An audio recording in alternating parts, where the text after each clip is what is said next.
Before I begin my intro and everything, I just want to say that Bray Wyatt not getting his rematch for the WWE Championship is a bunch of bullshit.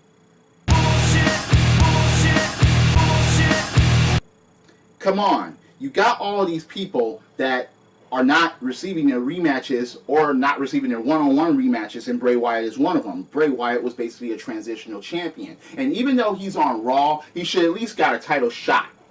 I addressed this on my Raw review report, but it seems that it's like, all right, so you're going to have him go to Raw, get a House of Horrors match, so what? So that means he's going to actually fucking win? That's actually going to, he's going to win the pay-per-view? No, that doesn't mean that. We can see the death of Bray Wyatt's career. He was WWE champion for a couple of months.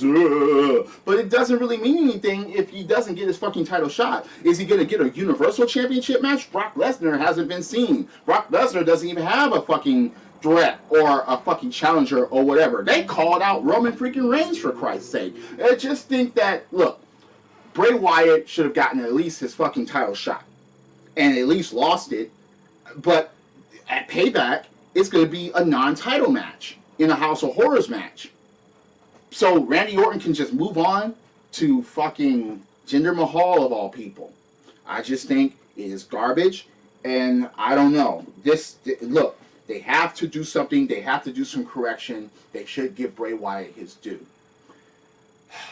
What, he's going to feud for the Intercontinental Championship since he was at the end of the show with the Intercontinental Champion involved? I just think that's a bunch of garbage. Anyway, let's get on with my Smackdown review report.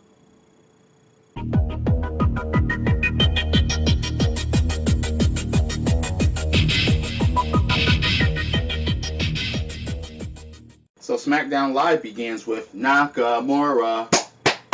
Okay. He gets his interview time in and gets interrupted by Dolph Ziggler at the very beginning of the interview. Renee Young basically gets kicked out of the ring, and Dolph Ziggler gives the interview.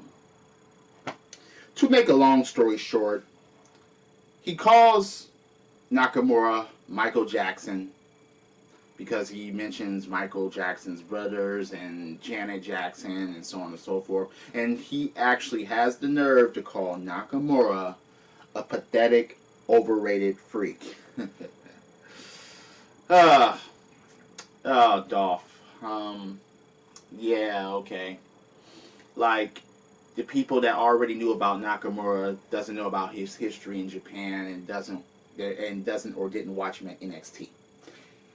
Anyway, Nakamura snatches the mic and reverses the situation. He turns the tables and gives Dolph Ziggler an interview and basically calls him a jackass. That's when things break down and Ziggler actually fucking attacks, putting Nakamura down for a second or two, and then Nakamura turns the tables and basically just attacks Dolph Ziggler and kicks him out of the ring. So, you see where this feud is like, come on, just get this feud over with. I'm sorry. Let Nakamura show his stuff. Let Dolph Ziggler oversell, and just get past this, please. Because, yeah, right. So you get AJ Styles versus Baron Corbin in a one-on-one match with Kevin Owens commentating. So you already know what's going to happen here, no matter what. Even though it didn't happen last week, it didn't happen when Owens was commentating, and then after the match, Owens didn't do anything. But, yeah. Styles actually beats Baron Corbin with a sunset flip, which kind of was like, seriously? I just don't understand how Baron Corbin is basically not in the WWE title scene, but Jinder Mahal is, and he's barely even showing his face when it comes to a mid-Carter title scene anymore. Ever since Dean Ambrose took the Intercontinental Championship to Raw, it's just like, I don't know. The land of opportunity, and I'm going to go through that in a bit, but this is just, I don't know. I don't know about SmackDown right now.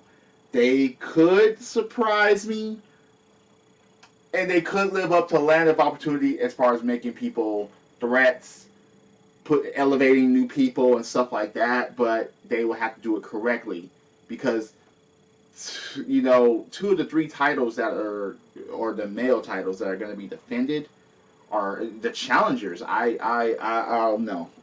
But anyway. So after the match,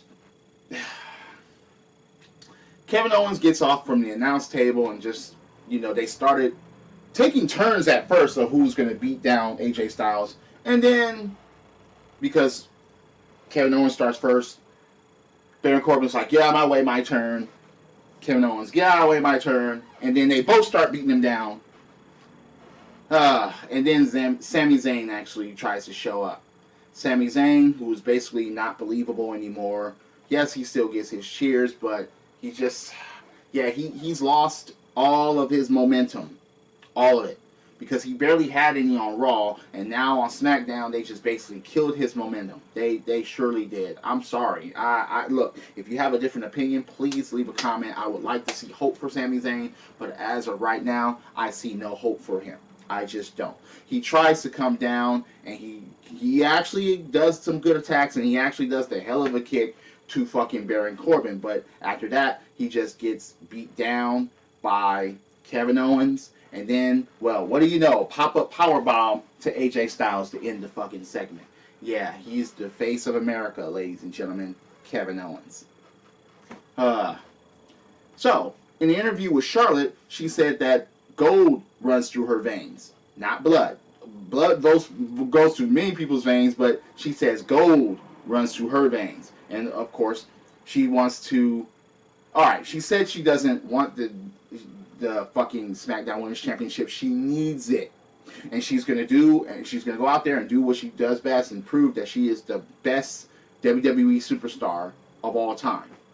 She didn't even go, woo, after that, which was kind of disappointing because the crowd did it for her. But okay, fine.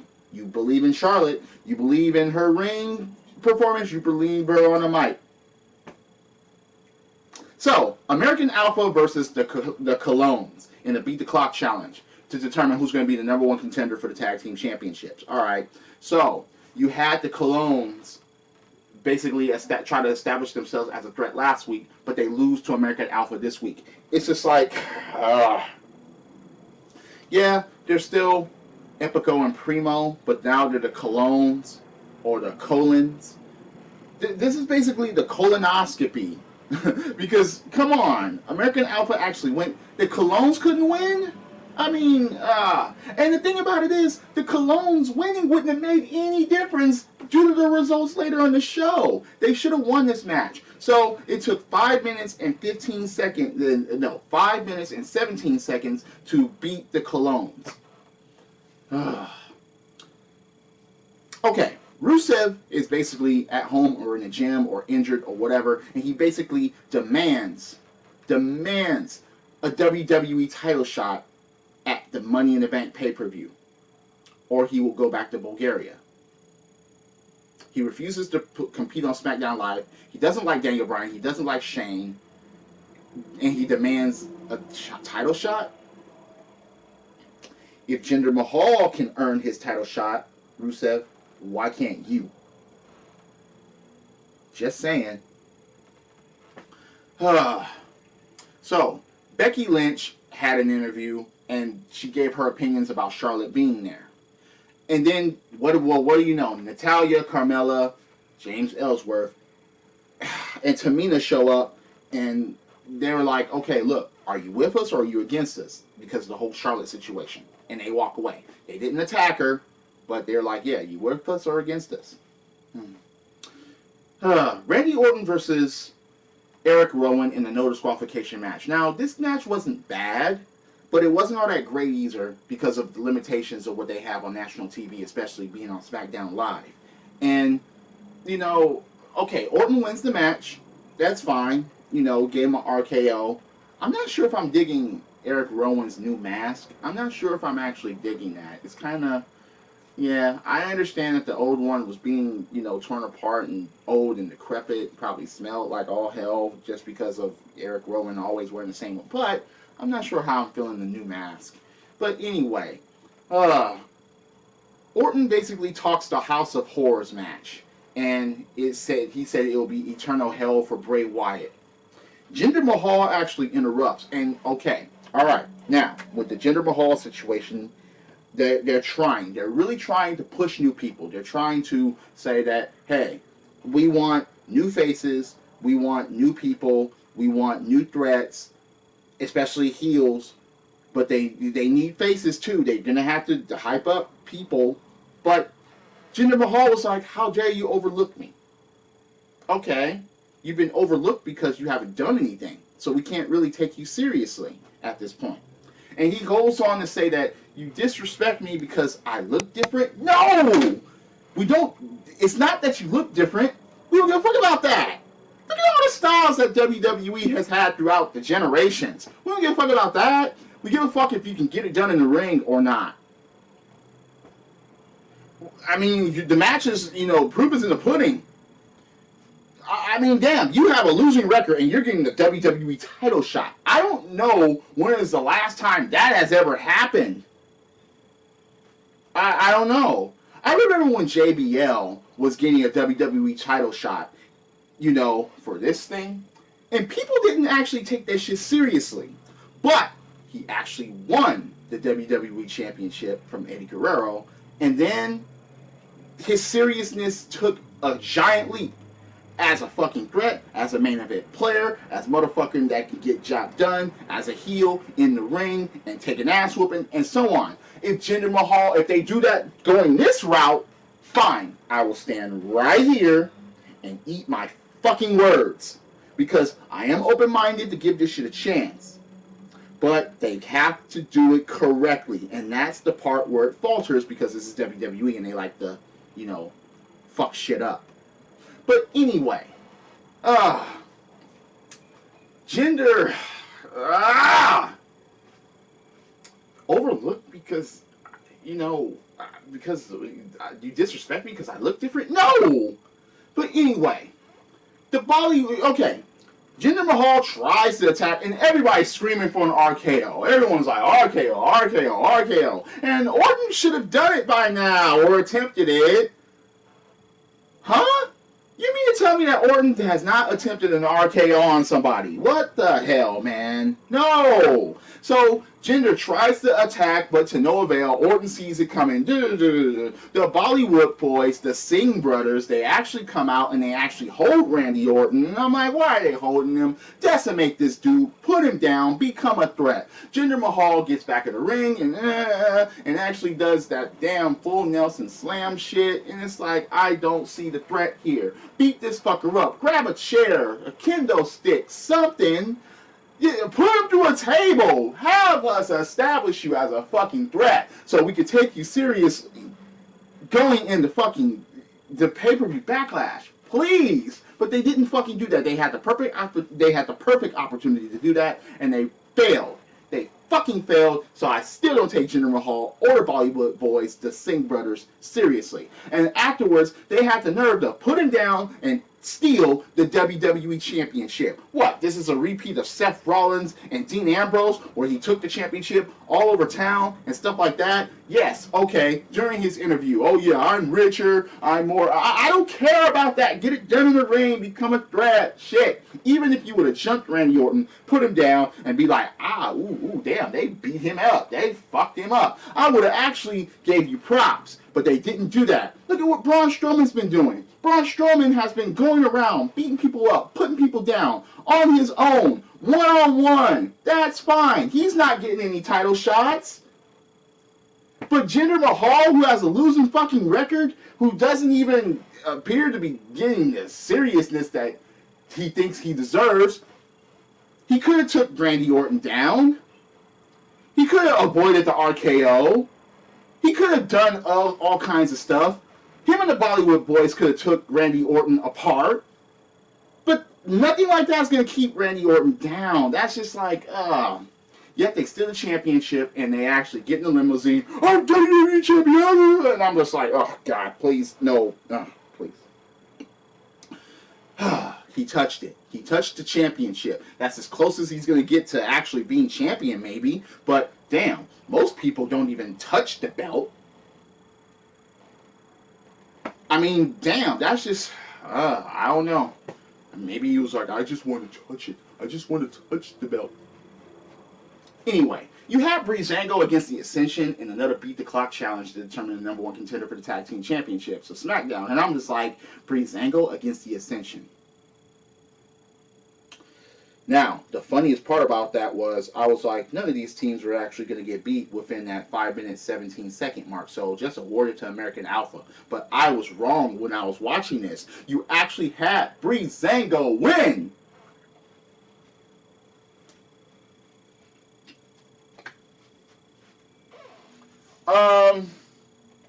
Anybody see that coming? I know I didn't. So now we have Jinder Mahal getting a WWE Championship match, and we have Breezango, the number one contender for the SmackDown Tag Team Championships. Yet you have all of these other talents that are in the mid card right now that should be main eventers. Baron Corbin, AJ Styles, Sami Zayn, Kevin Owens. They're feuding for a mid card title. Oh, God, please, try to sell this to me, okay? The latter opportunity, I understand, but please, just, are they, Breezango a threat to the Usos? That remains to be seen, okay? They beat the Ascension with 2 minutes and 36 seconds left. Oh, God, that's just, oh, Breezango. Selfie stick. Sell that to me, please. Please, if you're watching this, try to convince me. Please. Anyway, the House of Horrors preview. Yeah, fear, montage. You know, I was just like, get that over with. So, you got Charlotte versus Naomi. Naomi gave Charlotte props in her interview and said that, there's a reason why I'm women's champion, and Charlotte will feel the glow. Now, look, this is a main event of the damn program, and I gotta give this props. Naomi did a good job against Charlotte. Not the best, but she actually stood up to her and actually was, trying to prove that she was a champion. But the thing about it was, you could see that Charlotte was carrying this. You could see it. It's clear as day. Charlotte was trying to do everything to make Naomi look good and credible. And she actually accomplished some of that. But the match had to end at a no fucking contest when Natalya, Carmella, and Tamina came down and caused it to be a no contest. Now, again, you put these three women together. Oh, and James Ellsworth.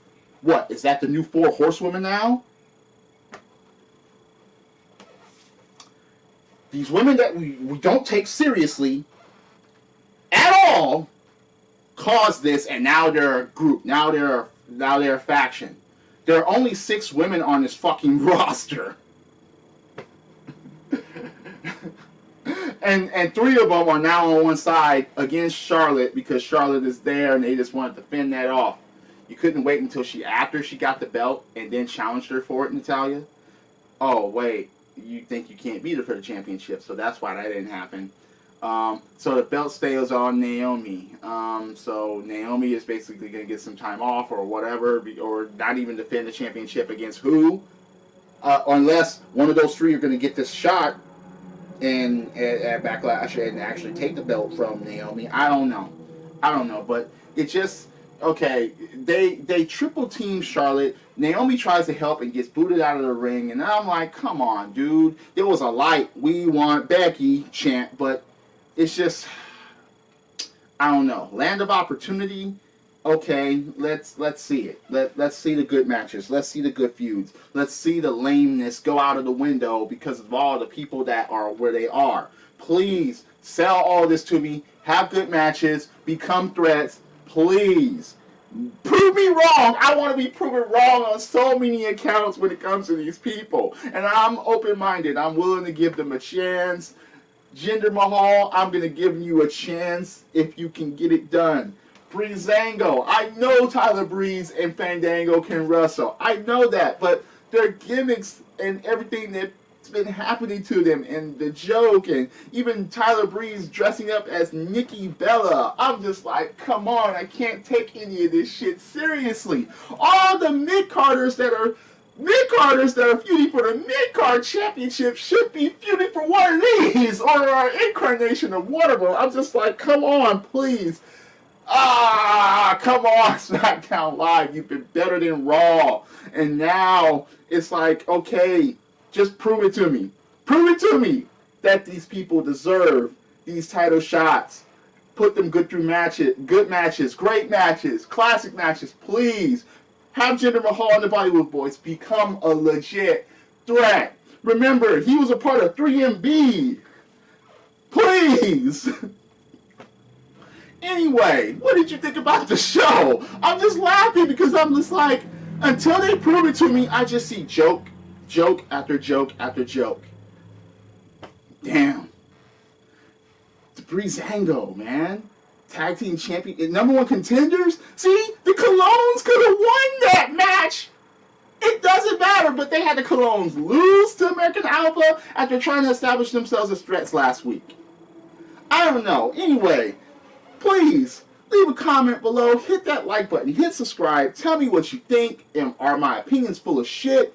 Please, I always welcome debate when it comes to wrestling. Drop kicks, body slams, throw motherfuckers over top rope, both feet hitting the floor. Yes, I'm a wrestling fan. This is the theme, and I'll see you later. Credits.